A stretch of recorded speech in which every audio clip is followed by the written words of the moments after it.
Hello friend, welcome to our channel SK study education में आप सभी का स्वागत है। आज के इस वीडियो में हम देखने वाले हैं क्लास 10 का जो एनसीईआरटी पैटर्न पर आधारित प्रश्न होंगे, जिसमें 30 महत्वपूर्ण प्रश्न होंगे जो सब्जेक्ट साइंस विज्ञान जो मस्ट भी ऑब्जेक्टिव क्वेश्चन होंगे। तो इसलिए वीडियो के लास्ट तक बने रहे। अगर आप हमारे चैनल पर नए हो तो चैनल को सब्सक्राइब, लाइक एंड शेयर जरूर कीजिएगा। चलते हैं बिना समय गवाए क्वेश्चन को देखते हैं। क्वेश्चन फर्स्ट देखेंगे, अवतल दर्पण की फोकल दूरी उसकी वक्रता त्रिज्या की ऑप्शन ए दुगनी होती है, ऑप्शन बी आधी होती है, ऑप्शन सी चौथाई होती है, ऑप्शन डी बराबर होती है। तो अवतल दर्पण की फोकल दूरी उसकी वक्रता त्रिज्या क्या होती है? तो आधी होती है। तो इसका राइट आंसर हो जाएगा ऑप्शन बी आधी होती है। इसी प्रकार हम लोग अगला क्वेश्चन देखेंगे, क्वेश्चन नंबर 2। क्वेश्चन नंबर 2 होगा, मोटर गाड़ी के चालक के सामने लगा रहा होता है। कौन सा दर्पण जो मोटर गाड़ी चालक के सामने लगा रहता है? तो इसका ऑप्शन इस प्रकार ऑप्शन है अवतल दर्पण, ऑप्शन बी उत्तल दर्पण, ऑप्शन सी समतल दर्पण, ऑप्शन डी इनमें से कोई नहीं। तो मोटर गाड़ी के चालक के सामने कौन सा दर्पण लगा रहता है? तो उत्तल दर्पण लगा रहता है। तो इसका राइट आंसर हो जाएगा ऑप्शन बी उत्तल दर्पण। इसी प्रकार से हम लोग अगला क्वेश्चन देखेंगे, क्वेश्चन नंबर 3। क्वेश्चन नंबर 3 होगा, निम्नलिखित में किसका उपयोग लेंस पढ़ने के लिए नहीं किया जा सकता है? तो इसका ऑप्शन इस प्रकार ऑप्शन है प्लास्टिक, ऑप्शन बी लकड़ी, ऑप्शन सी मिट्टी, ऑप्शन डी कांच।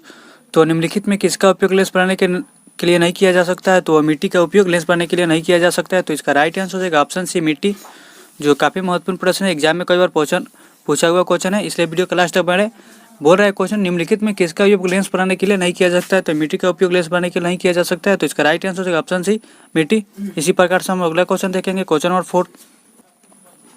क्वेश्चन नंबर 4 होगा, निम्नलिखित में से कौन लेंस किसी वस्तु को वास्तविक प्रतिबिंब बना सकता है? निम्नलिखित में से कौन सा लेंस जो किसी वस्तु को वास्तविक प्रतिबिंब बना सकता है? तो इसका ऑप्शन इस प्रकार ऑप्शन है कांच की समतल पट्टी या स्लैब, ऑप्शन बी अवतल लेंस, ऑप्शन सी उत्तल लेंस, ऑप्शन डी इनमें से कोई नहीं। तो इसका राइट आंसर होगा ऑप्शन सी उत्तल लेंस। जो निम्नलिखित में कौन सा लेंस किसी वस्तु का वास्तविक प्रतिबिंब बना सकता है? तो उत्तल लेंस है जो किसी वस्तु का वास्तविक प्रतिबिंब बना सकता है। तो इसका राइट आंसर होगा ऑप्शन सी उत्तल लेंस। इसी प्रकार से हम अगला क्वेश्चन देखेंगे, क्वेश्चन नंबर 5। क्वेश्चन नंबर 5 होगा, विद्युत धारा की प्रबलता का ऐसा ही मात्रक क्या है? जो विद्युत धारा की प्रबलता का ऐसा ही मात्रक क्या होता है? तो इसका ऑप्शन इस प्रकार ऑप्शन है ampere, option B volt, option C ohm, option D joule. तो विद्युत धारा की प्रबलता का ऐसा ही मात्रक क्या होता है? तो एम्पियर होता है। तो इसका राइट आंसर हो जाएगा ऑप्शन है एम्पियर। इसी प्रकार से हम लोग अगला क्वेश्चन देखेंगे, क्वेश्चन नंबर 6। क्वेश्चन नंबर 6 होगा, प्रतिरोध का ऐसा ही मात्रक होता है। प्रतिरोध का ऐसा ही मात्रक क्या होता है? तो इसका ऑप्शन इस प्रकार ऑप्शन है एम्पियर, ऑप्शन बी ओम, ऑप्शन सी वाट, ऑप्शन डी जूल।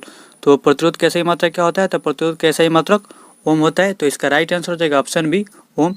इसी प्रकार से हम लोग अगला क्वेश्चन देखेंगे, क्वेश्चन नंबर 7।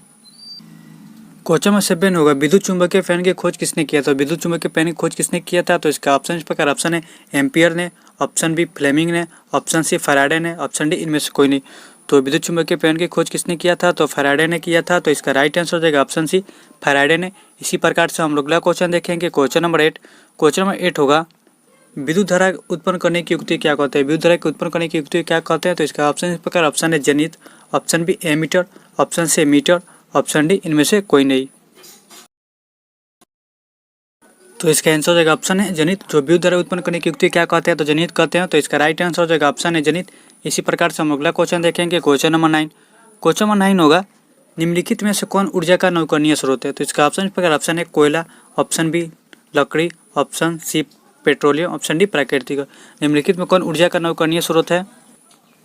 तो इसका राइट आंसर होगा ऑप्शन बी लकड़ी। निम्नलिखित में कौन ऊर्जा का नवीकरणीय स्रोत है? तो लकड़ी जो है नवीकरणीय स्रोत है। तो इसका राइट आंसर होगा ऑप्शन बी लकड़ी। इसी प्रकार से हम लोग अगला क्वेश्चन देखेंगे, क्वेश्चन नंबर 10। क्वेश्चन नंबर 10 होगा, पवन विद्युत जनित में पवन की चाल कम से कम होनी चाहिए। जो पवन विद्युत जनित में पवन की चाल कितनी होनी चाहिए? तो इसका ऑप्शन इस प्रकार ऑप्शन है 15 kilometre per hour, option B 150 kilometre per hour, option C 1.5 kilometre per hour, option D 1500 kilometre per hour. तो इसका राइट आंसर होगा ऑप्शन है 15 किलोमीटर पर आवर होना चाहिए। जो पवन विद्युत जनित में पवन की चाल कम से कम कितनी होनी चाहिए? तो 15 किलोमीटर पर आवर होनी चाहिए। तो इसका राइट आंसर हो जाएगा ऑप्शन है 15 किलोमीटर पर आवर। इसी प्रकार हम अगला क्वेश्चन देखेंगे, क्वेश्चन नंबर 11। क्वेश्चन नंबर 11 होगा, निम्नलिखित में कौन लवण है? जो निम्नलिखित में कौन लवण है? तो इसका ऑप्शन इस प्रकार है, तो इसका ऑप्शन इस प्रकार ऑप्शन है HCl, जो हम लोग हाइड्रोक्लोरिक अम्ल बोलते हैं, और NaCl sodium chloride, option C sodium hydroxide, option D potassium hydroxide. तो निम्नलिखित में कौन लवण है? तो इसका राइट आंसर हो जाएगा ऑप्शन बी NaCl। जो निम्नलिखित में कौन लवण है? तो जो सोडियम क्लोराइड होता है जो एक लवण है। तो इसका राइट आंसर होगा ऑप्शन बी NaCl। इसी प्रकार से हम अगला क्वेश्चन देखेंगे, क्वेश्चन नंबर 12। क्वेश्चन नंबर 12 होगा निम्नलिखित में कौन अक्षिकारक है? तो इसका ऑप्शन इस प्रकार ऑप्शन है H2, option B CO, option C H, option D O2। तो निम्नलिखित में कौन अक्षिकारक है? तो जो O2 है जो अक्षिकारक है। तो इसका राइट आंसर होगा ऑप्शन डी O2। इसी प्रकार से हम लोग अगला क्वेश्चन देखेंगे, क्वेश्चन नंबर 13। क्वेश्चन नंबर 13 देखेंगे कार्बनिक यौगिक में निम्नलिखित में से कौन गुण पाए जाते हैं? जो कार्बनिक यौगिक में निम्नलिखित में कौन से गुण पाए जाते हैं? तो इसका ऑप्शन इस प्रकार ऑप्शन है ये रंगहीन एवं गंधहीन होते हैं, ऑप्शन बी ये कार्बनिक विलायकों में अविलय होते हैं, ऑप्शन सी ये समयता प्रदर्शित नहीं करते, ऑप्शन डी इनमें से कोई नहीं। तो इसका राइट आंसर होगा ऑप्शन डी इनमें से कोई नहीं। जो कार्बनिक एवं निम्नलिखित में से गुण पाए जाते हैं तो इस तीनों में से कोई गुण नहीं पाया जाता है।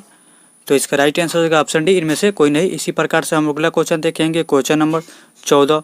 क्वेश्चन नंबर 14 होगा कार्बनिक यौगिक में तत्वों का संयोग का आधार होता है। जो कार्बनिक यौगिक में तत्वों के संयोग का आधार होता है वो क्या होता है पढ़ा? तो इसका ऑप्शन इस प्रकार है, ऑप्शन है विद्युत संयोजकता, ऑप्शन बी सहसंयोजकता, ऑप्शन सी उप सहसंयोजकता, ऑप्शन डी इनमें से कोई नहीं। तो इसका राइट आंसर हो जाएगा ऑप्शन बी सहसंयोजकता। कार्बनिक यौगिक में तत्वों के संयोग का आधार होता है पढ़ाए तो सहसंयोजकता होता है। तो इसका राइट आंसर हो जाएगा ऑप्शन बी सहसंयोजकता। इसी प्रकार से हम लोग अगला क्वेश्चन देखेंगे, क्वेश्चन नंबर 15।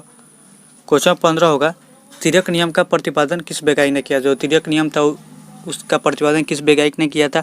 तो इसका ऑप्शन इस प्रकार ऑप्शन है लोथर मेयर ने, option B Mendeleev, option D Dobereiner, option D Newlands. तो तिर्यक नियम का प्रतिपादन किस वैज्ञानिक ने किया था? तो डुबेरेनर नामक वैज्ञानिक ने किया था। तो इसका राइट आंसर होगा ऑप्शन सी डुबेरेनर। इसी प्रकार से हम लोग अगला क्वेश्चन देखेंगे, क्वेश्चन नंबर 16। क्वेश्चन नंबर 16 होगा आवर्त सारणी के किसी वर्ग में ऊपर से नीचे आने पर तत्व का धातुई गुण ऑप्शन ए बढ़ता है, ऑप्शन बी घटता है, ऑप्शन सी अपवर्तित रहता है, ऑप्शन डी इनमें से कोई नहीं। जो आवर्त सारणी के किसी वर्ग में ऊपर से नीचे आने पर तत्व के धातु गुण क्या होता है? तो वो बढ़ता है। तो इसका राइट आंसर होगा ऑप्शन ए बढ़ता है। इसी प्रकार से हम अगला क्वेश्चन देखेंगे, क्वेश्चन नंबर 17। क्वेश्चन नंबर 17 होगा इनमें कौन प्रकाश संश्लेषी अंगक है? तो इसका ऑप्शन इस प्रकार ऑप्शन है हरित लवक, ऑप्शन बी पत्ती, ऑप्शन सी स्टोमोटा, ऑप्शन डी जर। तो इनमें कौन प्रकाश संश्लेषी अंगक है? तो जो हरित लवक है जो प्रकाश संश्लेषी अंगक है। तो इसका राइट आंसर हो जाएगा ऑप्शन है हरित लवक। इसी प्रकार से हम लोग अगला क्वेश्चन देखेंगे, क्वेश्चन नंबर 18। क्वेश्चन नंबर 18 होगा वायुमंडल में CO2 का कितना प्रयोग? जो वायुमंडल में कार्बन डाइऑक्साइड की मात्रा वो कितना है? तो इसका ऑप्शन इस प्रकार ऑप्शन है 0.3, option B 0.03, option C 0.003, option D 0.21। तो वायुमंडल में CO2 का कितना प्रतिशत है? तो इसका राइट आंसर का ऑप्शन बी 0.03। तो इसका राइट आंसर का ऑप्शन बी 0.03। इसी प्रकार से हम अगला क्वेश्चन देखेंगे, क्वेश्चन नंबर 19। क्वेश्चन नंबर 19 होगा मनुष्य के ट्रेकिया में पाए जाते हैं। जो मनुष्य के ट्रेकिया में पाए जाते हैं वो क्या पाए जाते हैं? तो इसका ऑप्शन इस प्रकार ऑप्शन है उपस्थित के बने पूर्ण वलय, ऑप्शन बी उपस्थित के बने अपूर्ण वलय, ऑप्शन सी क्यूटिकल के बने पूर्ण वलय। तो इसका राइट आंसर होगा ऑप्शन सी क्यूटिकल के बने पूर्ण वलय। जो मनुष्य के ट्रेकिया में पाए जाते हैं वो क्या पाए जाते हैं? तो क्यूटिकल के बने पूर्ण वलय पाए जाते हैं। तो इसका राइट आंसर होगा ऑप्शन सी। इसी प्रकार से हम लोग अगला क्वेश्चन देखेंगे, क्वेश्चन नंबर 20। क्वेश्चन नंबर 20 होगा शोषण क्रिया में खाद्य पदार्थों का क्या होता है? जो शोषण क्रिया में खाद्य पदार्थों का होता है क्या होता है? तो इसका ऑप्शन प्रकार ऑप्शन है संश्लेषण, ऑप्शन बी दहन, ऑप्शन सी विघटन, ऑप्शन डी परिवर्तन। तो इसका राइट आंसर हो जाएगा ऑप्शन सी विघटन। जो शोषण क्रिया में खाद्य पदार्थ क्या होता है? तो विघटन होता है। तो इसका राइट आंसर होगा ऑप्शन सी विघटन। इसी प्रकार से हम लोग अगला क्वेश्चन देखेंगे, क्वेश्चन नंबर 21। क्वेश्चन नंबर 21 देखेंगे रेजिन किस पौधे का उत्सर्जित पदार्थ है? तो इसका ऑप्शन प्रकार ऑप्शन है बबूल, ऑप्शन बी केनेर, ऑप्शन सी पीपल, ऑप्शन डी चीर। तो रेजिन किस पौधे का उत्सर्जित पदार्थ है? तो वो चीर पौधे का उत्सर्जित पदार्थ है। तो इसका राइट आंसर होगा ऑप्शन डी चीर। जो रेजिन किस पौधे का उत्सर्जित पदार्थ है? तो चीर पौधे का उत्सर्जित पदार्थ है। तो इसका राइट आंसर ऑप्शन डी हो जाएगा। इसी प्रकार से हम अगला क्वेश्चन देखेंगे, क्वेश्चन नंबर 22। क्वेश्चन 22 देखेंगे पादप अवशिष्ट संचित रहते हैं। तो इसका ऑप्शन इस प्रकार ऑप्शन है पत्तियों में, ऑप्शन बी छाल में, ऑप्शन सी कोशिकीय रिक्तियों में, ऑप्शन डी इनमें से सभी। तो पादप अवशिष्ट संचित रहते हैं किस में रहते हैं? तो इसका राइट आंसर ऑप्शन डी में सभी। पत्तियों में भी संचित रहते हैं और छाल में भी संचित रहते हैं और कोशिका रिक्तियों में भी संचित रहते हैं। तो इसका राइट आंसर होगा ऑप्शन डी। तो पादप अवशिष्ट संचित रहते हैं तो डी नंबर इसका आंसर हो जाएगा, उसका राइट हो जाएगा। इसी प्रकार से हम लोग अगला क्वेश्चन देखेंगे, क्वेश्चन नंबर 23। क्वेश्चन नंबर 23 देखेंगे पौधे में खाद्य पदार्थों का हस्तांतरण किस रूप में होता है? जो पौधे में खाद्य पदार्थों का हस्तांतरण होता है वो किस रूप में होता है? तो इसका ऑप्शन इस प्रकार ऑप्शन है glucose, option B sucrose, option C starch, option D protein. तो पौधों में खाद्य पदार्थों का हस्तांतरण किस रूप में होता है? तो सुक्रोज के रूप में होता है। तो इसका राइट आंसर हो जाएगा ऑप्शन बी, सुक्रोज। इसी प्रकार से हम अगला क्वेश्चन देखेंगे, क्वेश्चन नंबर 24। क्वेश्चन नंबर 24 होगा, फ्लोएम में खाद्य पदार्थों का परिवहन पौधे में किस दिशा में होता है? जो फ्लोएम में खाद्य पदार्थों का परिवहन होता है पौधे में किस दिशा में होता है? तो इसका ऑप्शन इस प्रकार है। ऑप्शन ए केवल नीचे की ओर, ऑप्शन बी केवल ऊपर की ओर, ऑप्शन सी ऊपर एवं नीचे दोनों ओर, ऑप्शन डी इनमें से कोई नहीं। तो फ्लोएम में खाद्य पदार्थों का परिवहन पौधों में किस दिशा में होता है? तो ऊपर एवं नीचे दोनों ओर होता है। तो इसका राइट आंसर होगा ऑप्शन सी, ऊपर एवं नीचे दोनों ओर। इसी प्रकार से हम लोग अगला क्वेश्चन देखेंगे, क्वेश्चन नंबर 26। क्वेश्चन नंबर 26 होगा, बीज रहित पौधों में उत्पादन में सहायक होते हैं। जो बीज रहित पौधों के उत्पादन में सहायक होते हैं वो क्या सहायक होते हैं? तो इसका ऑप्शन इस प्रकार ऑप्शन है cytokinin, option B auxin, option C gibberellins, option D auxin और जिब्रेलिन्स दोनों। तो इसका आंसर हो जाएगा ऑप्शन डी एक्जिन और जिब्रेलिन्स। जो बीज रहित पौधों में उत्पादन में सहायक होते हैं वो क्या सहायक होते हैं? तो एक्जिन और जिब्रेलिन्स दोनों सहायक होते हैं। तो इसका राइट आंसर हो जाएगा ऑप्शन डी, जिब्रेलिन्स और एक्जिन और जिब्रेलिन्स। इसी प्रकार से हम लोग अगला क्वेश्चन देखेंगे, क्वेश्चन नंबर 27। क्वेश्चन नंबर 27 होगा, इनमें कौन फल पकाने के लिए प्रयुक्त होता है? तो इसका ऑप्शन इस प्रकार ऑप्शन है auxin, option B gibberellins, option C ethylene, option D cytokinin. तो इनमें कौन फल पकाने के लिए प्रयुक्त होता है? तो एथिलीन का प्रयुक्त किया जाता है जो फल पकाने के लिए प्रयुक्त किया जाता है। तो इसका राइट आंसर हो जाएगा ऑप्शन सी एथिलीन। इसी प्रकार से हम लोग अगला क्वेश्चन देखेंगे, क्वेश्चन नंबर 28। क्वेश्चन नंबर 28 होगा, जीव विज्ञान की वो शाखा जिसके अंतर्गत विभिन्नता व आनुवंशिकता का अध्ययन किया जाता है कहलाता है। जो जीव विज्ञान की वो शाखा जिसके अंतर्गत विभिन्नता व आनुवंशिकता का अध्ययन किया जाता है वह क्या कहलाता है? तो इसका ऑप्शन इस प्रकार ऑप्शन है जीवाश्म विज्ञान, ऑप्शन बी भ्रूण विज्ञान, ऑप्शन सी जीव विज्ञान, ऑप्शन डी आनुवंशिकी। तो जीव विज्ञान की वो शाखा जिसके अंतर्गत विभिन्नता व आनुवंशिकता का अध्ययन किया जाता है क्या कहलाता है? तो आनुवंशिकी कहलाता है। तो इसका राइट आंसर होगा ऑप्शन डी, आनुवंशिकी। इसी प्रकार से हम अगला क्वेश्चन देखेंगे, क्वेश्चन नंबर 29। क्वेश्चन नंबर 29 होगा, क्वेश्चन नंबर 29 होगा, अफ्रीका का मानव सबसे निकट संबंधित को। जो अफ्रीका मानव का सबसे निकट संबंधित कौन है वो कौन है? तो इसका ऑप्शन इस प्रकार ऑप्शन है chimpanzee, option B gorilla, option C बंदर, ऑप्शन डी गिलहरी। तो अफ्रीका मानव का सबसे निकट संबंधित कौन है? तो चिंपैंजी है। तो इसका राइट आंसर होगा ऑप्शन है चिंपैंजी। इसी प्रकार से हम अगला क्वेश्चन देखेंगे, क्वेश्चन नंबर 30। क्वेश्चन नंबर 30 होगा, क्वेश्चन नंबर 30 आवर्तसानिक के में वर्ग 1 के तत्व क्या कहलाते हैं? जो आवर्तसानिक में वर्ग 1 के तत्व कहलाते हैं क्या कहलाते हैं? तो इसका ऑप्शन इस प्रकार ऑप्शन है सकर्मक तत्व, ऑप्शन बी क्षारीय धातु, ऑप्शन सी क्षारीय, ऑप्शन डी इनमें से कोई नहीं। तो आवर्तसानिक के वर्ग 1 के तत्व क्या कहलाते हैं? तो सकर्मक तत्व कहलाते हैं। तो इसका राइट आंसर का ऑप्शन है सकर्मक तत्व। जो इस वीडियो का लास्ट क्वेश्चन था, अगर वीडियो अच्छी लगी तो चैनल को सब्सक्राइब, लाइक एंड शेयर जरूर कीजिएगा।